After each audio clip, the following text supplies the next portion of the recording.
Hello everyone, good morning, જય શ્રી કૃષ્ણ, જય દ્વારકાધીશ। તો અત્યારે હું જાઉં છું, એ તમે જોઈ લેજો ક્યાં જાઉં છું અને કોની સાથે જાઉં છું એ કહી દઉં।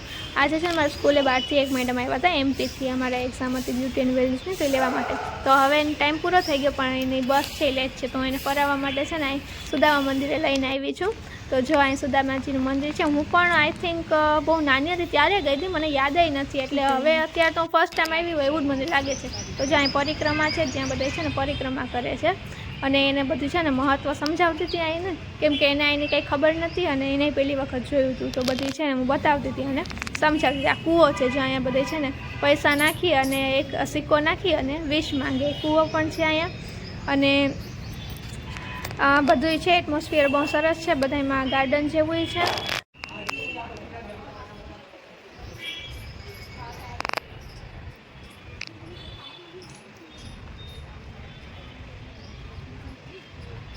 અહીંયા કૃષ્ણ અને સુદામાની મૂર્તિ બનાવેલી છે, બે ભેટતા હોય, આપણી ભાષામાં કહીએ તો હક કરતા હોય એ ટાઈપની છે અને બહુ મસ્ત છે।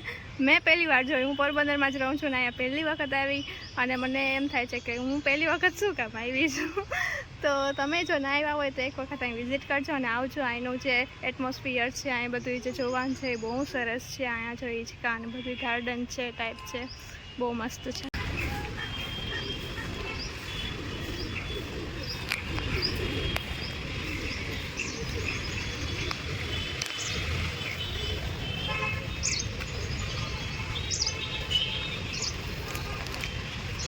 સો ફાઇનલી હું આવી ગઈ છું હવે પાર્લરે। તો એ ઘર ને પાર્લરને બધું એક જ છે, કેમ કે આખો દિવસ પાર્લરે જ હોય। તો આવી ગઈ છું અત્યારે પાર્લરે। બધું હજી કીર્તિ મંદિરે પણ જવું હતું એને, બટ એને હજી બસ પણ હતી, જમવા પણ એને જવાનું હતું રેસ્ટોરન્ટમાં, તો પછી એ કે હું નીકળી જાઉં, તો મેં કીધું ઓકે।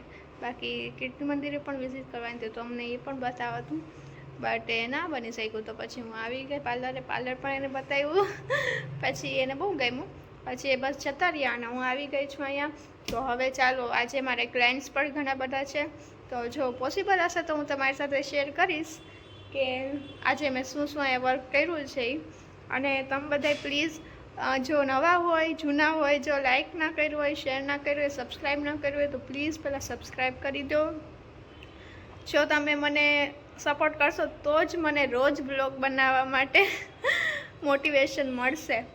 તો સપોર્ટ બનાવી રાખો તો મને પણ મોટિવેશન મળે, તો હું રોજ બ્લોગ બનાવું। પણ જો વ્યૂઝ ઓછા આવે, સબસ્ક્રાઈબ ના કરે, તો મને પણ એમ થાય કે કેના માટે બ્લોગ બનાવું એમ।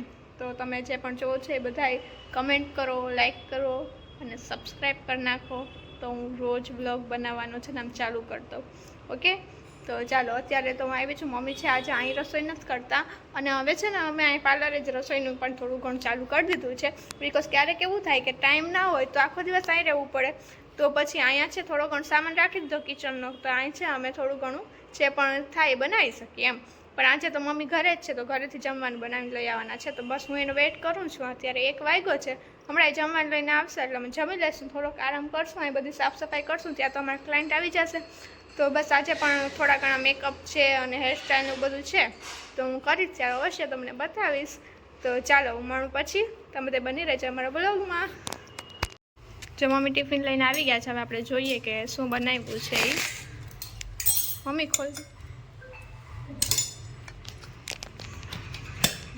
જો આમાં છે ને ભાજી ને બટેટાનું શાક છે, બાજરાનું મેથી વાળું થેપલું છે, પછી સાદો રોટલો છે, ભાત છે અને આમાં અડદની દાળ છે, આવો. આ બધું જમવાનું છે ને। જો છાશ છે ને એ અમારા ક્લાયન્ટ અમને આપી ગયા છે, અહીં છે ને પણ મને સ્ટ્રેટ કરવા આવ્યા હતા 2 દિવસ પહેલાં, તો એ છે ને ખેતીવાડી ને ગાય ભેંસવાળાના હતા એવા, તો એને છે ને હવે રિલેશન સારા થઈ ગયા, તો જ્યારે નીકળે ને ગામમાં ત્યારે અમને છાશનો શીશો આપીને જાય।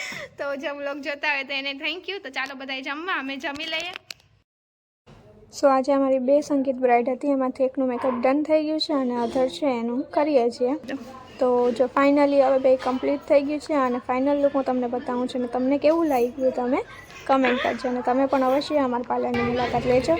અને આ જો લાસ્ટ ક્લાયન્ટ છે આજના, એ હવે અને રેડી કરી અને હવે અમે ફ્રી થઈને ઘરે જાશું।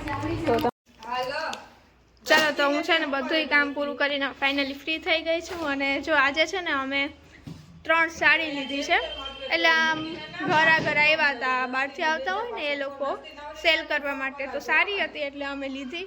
તો 3 લીધી છે, ચાલો તમને હું બતાવું.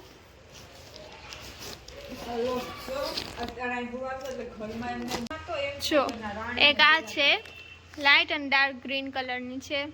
પછી આ પિંક અને ગ્રીન કલરની છે, એની પ્રિન્ટ ને બહુ સરસ છે, બધે હાથીને છે. આ મમ્મી કહે છે કે હાથી બતાવે ને હાથી બહુ ગમે.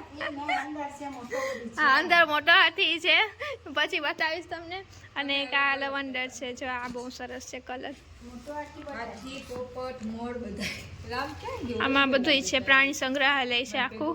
હાથી, મોર, પોપટ અને બટરફ્લાય પણ છે. હવે કઈ પ્રાણી પક્ષી કઈ બાકી નથી રહી જતું. તો પણ બહુ સારી, બહુ સરસ છે. જો તો અમે લીધી, કેવી છે કમેન્ટ કરજો તમે.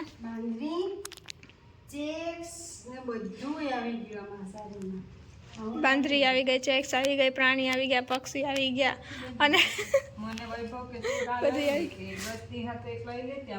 અને એક આ છે, એમાં પ્રિન્ટેડ છે. અને આ છે ને એ સરસ છે, આનો કલર બહુ સરસ છે, મને બહુ ગમ્યો.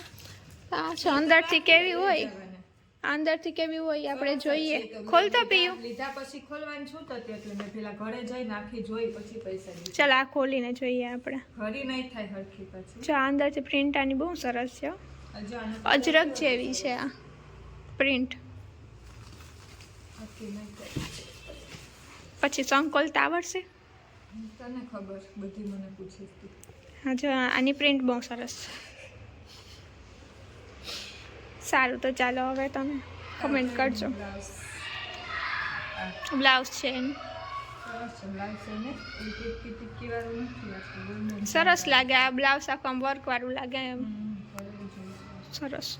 બસ તો જો આ બધું હતું આજે અમારે. અને હવે બસ જો ઘરે જઈને હવે જમીને સૂઈ જશું. તો આજનો બ્લોગ અહીંયા જ પૂરો કરીએ. મળીએ નેક્સ્ટ બ્લોગમાં. ત્યાં સુધી બધાને બાય બાય, ટેક કેર, જય શ્રી કૃષ્ણ, જય દ્વારકાધીશ. અને હા, જો આ વોચ છે ને મને રામે આપી, ગિફ્ટ કરી.